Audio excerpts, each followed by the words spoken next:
מתייתר, אבל כל השאר לא. אני חושבת שהמתווך של טאבו הוא אגב גורם די חשוב, כי יש איזשהו trust מסוים. בדיוק. כל טכנולוגיה מאפשרת, היא בעצם הדרך שהיא יותר קלה. במקום שעכשיו, וזה אגב קיים, יש מלא טאבו בעולם שמשתמשים בטכנולוגיית בלוקצ'יין, זה עדיין לא ביטל את הטאבו, אבל עד הטכנולוגיית בלוקצ'יין זה יכול לקחת חודשים עד שאתה מאמת את זה. יש לך שמאים, יש לך מלא גורמים, גם רשות מקרקעין, כולם צריכים לגשת לאיזושהי מאגר שהוא עכשיו אולי דיגיטלי, אבל פעם עדיין יש בן אדם שחייב לענות לפנייה, להסתכל מי שאל, אם יש לו הרשאה, זה לוקח חודשים.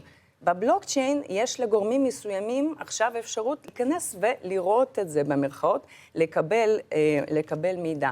וזה מבוזר ומאובטח ויש אימות והעברה.